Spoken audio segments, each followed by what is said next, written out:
Assalamu alaikum students. Today we are studying the history section, chapter number 14, National Unity and Freedom Movement, page number 65. After the fall of Mughal Empire, followed by defeat in the War of Independence in 1857, Muslims lost their power and status. آپ سب جانتے ہیں کہ 1857 میں جب مسلمان وہ جنگ ہارے تو ہندوؤں نے اس جنگ میں جنگ آزادی میں ہندو ان کے ساتھ تھے، لیکن آفٹر دیٹ جب وہ جنگ ہار گئے تو ہندوؤں نے سارا ملبہ اٹھا کے مسلمانوں پر ڈال دیا اور خود انگریزوں کے ساتھ جا ملے، اور انگریزوں نے بھی ان سے خوب بدلہ لیا، ان کو اس طرح کی اذیت دی جو انسان سوچ بھی نہیں سکتا۔ اور مسلمانوں کی کہیں نہ کہیں اپنی مسٹیک بھی تھی، جو سب سے بڑی مسٹیک تھی وہ تھی پڑھائی سے دوری۔ Education is the most important thing, اور اس وقت کے مسلمانوں نے یہی اس چیز کو ہی سائڈ پہ ڈال دیا، جس کی وجہ سے وہ سوشل النس کا شکار ہو گئے۔ There were some enlightened Muslims like Sir Syed Ahmad Khan, the Ali brothers and Allama Iqbal who realized that situation and they think about کہ how اس کو ہم کس طرح ٹھیک کر سکتے ہیں۔ جمال الدین Afghani, the first personality, born in 1838 and died in 1897. Jamal al-Din Afghani, born in Iran and educated in Afghanistan, he traveled through the Muslim world and Europe as well. He is a man of liberal and progressive views despite a traditional education. کیونکہ اس time یہ کہا جا رہا تھا کہ ہم اپنی دینی تعلیم حاصل کریں گے، ہم دنیاوی تعلیم جو ہے ایجوکیشن ہے وہ نہیں حاصل کریں گے۔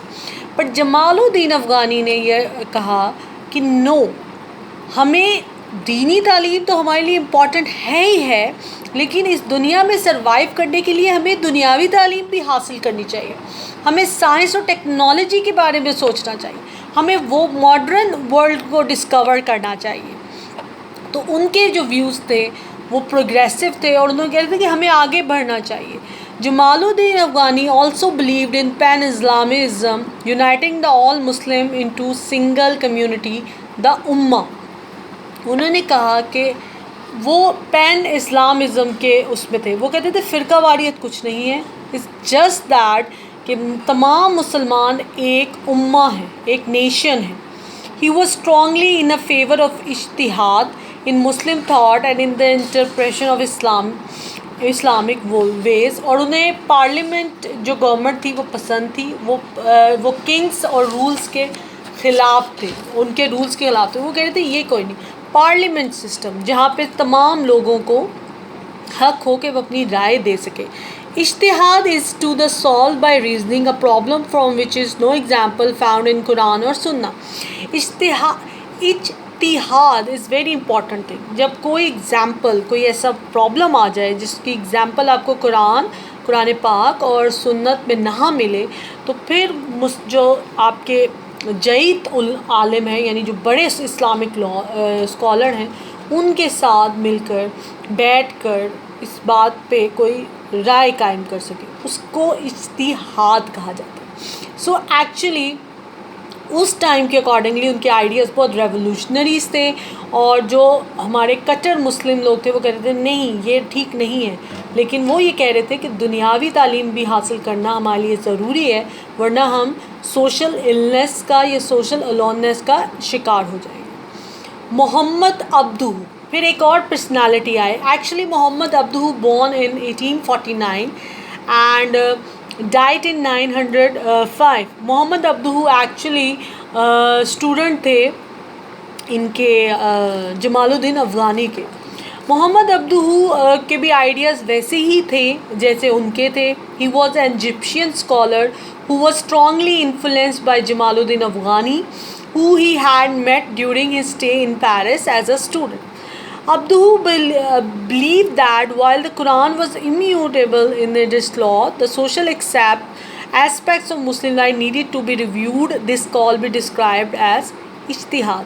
Actually وہ بھی انہی کے ویوز کو ہی فالو کر رہے تھے جو جمال الدین افغانی کے ویوز تھے، اور ان کے وہ کہہ رہے تھے بلکہ جو عبدہو تھے وہ کہتے تھے کہ مسلم عورتوں کو بھی تعلیم حاصل کرنا چاہیے، اور انہوں نے جب وہ اپنی الازہر یونیورسٹی کے سپریم کونسل کے ممبر بنے اور گرینڈ مفتی بھی بنے، تو انہوں نے اپنی یونیورسٹی میں عورتوں کے حقوق کے لیے بھی بات کی، اور اپنی یونیورسٹی میں عورتوں کے لیے ایک علیحدہ ارینجمنٹ بنایا جہاں پہ وہ تعلیم حاصل کر سکتی تھیں۔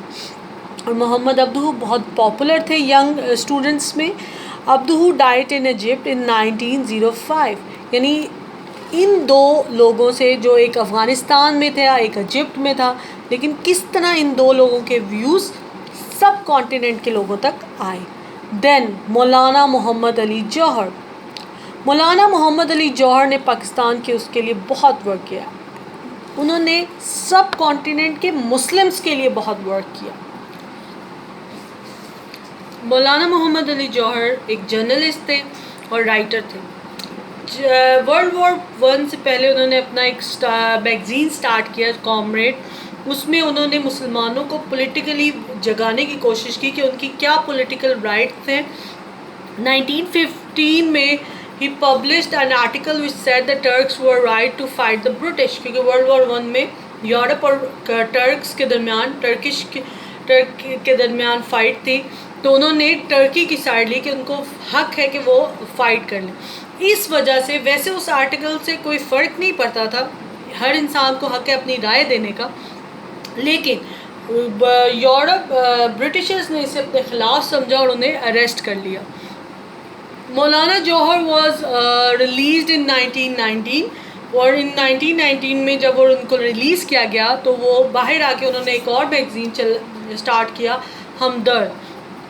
وہ بھی پولیٹیکل ایجوکیشن تھی مسلمانوں کو کہ انہیں پتہ ہونا چاہیے کہ ان پولیٹیکلی ان کے کیا رائٹس ہیں، کیا چیز انہیں کرنی ہے کیا نہیں ہے۔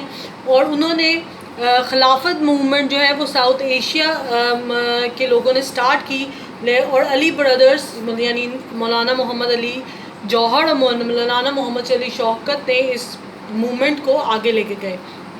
اور in 1930 he attended the first round table conference in London with Moistur Jinnah، اور ان کو وہاں ان کی وفات ہو گئی، لیکن انہوں نے کہا کہ میں بیت المقدس میں دفن ہونا پسند کروں گا، میں ایک غلام کنٹری میں واپس نہیں جانا چاہوں گا۔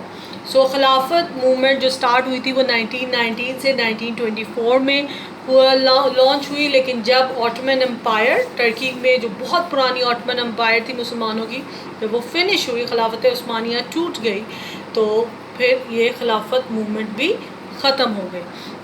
اور علی برادرز کے ساتھ ان کی مدر پولیٹیکلی بہت ایکٹیو تھی، جنہیں لوگ بی اماں کہتے تھے، لیکن بی اماز ریئل نیم واز آبادی بیگم۔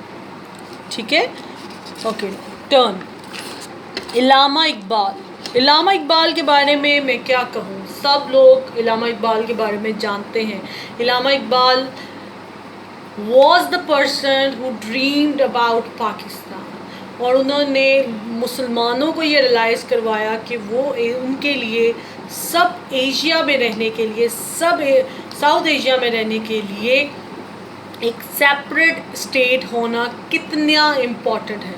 وہ ایک پوئٹ تھے، فلاسفر تھے، رائٹر بھی تھے، لائر تھے۔ انہوں نے جرمنی اور انگلینڈ سے اپنی ڈفرینٹ ڈگریز کمپلیٹ کی، پھر واپس آ کے سب کانٹیننٹ میں انہوں نے اس چیز کو اپنے کام کو کیا۔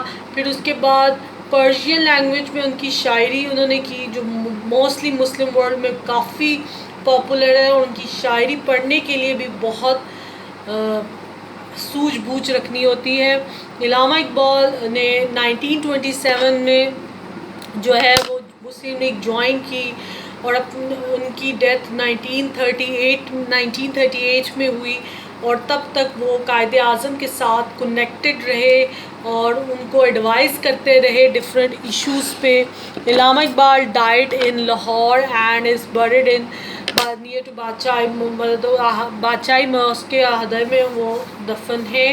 تو Allama Iqbal was the person who dreamed about the Pakistan, اور ان کا جو 1930 کا خطبہ الہ آباد ہے اس میں انہوں نے liberal Islamic state comprising NWFP KPK Punjab Sindh and Balochistan کو پاکستان کا کہا کہ ان ایریاز میں پاکستان بنے گا، بننا چاہیے ایک سیپریٹ اسٹیٹ.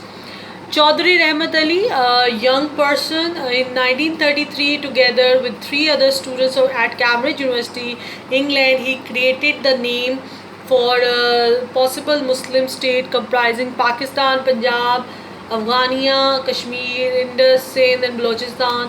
اور انہوں نے تو بہت انہوں نے جس طرح کی ڈویژن کی تھی وہ تو 3 حصوں میں تھی، جس میں بنگال اور آسام، حیدرآباد. انہوں نے تو صحیح والی کہا کہ پاکستان میں یہ ایریاز ہونے چاہیے جہاں پہ مسلم آبادی زیادہ ہے. لیکن آپ کو پتہ ہے ان دا اینڈ ہمارے ساتھ کیا ہوا، لیکن پھر بھی اللہ تعالیٰ کا شکر ہے.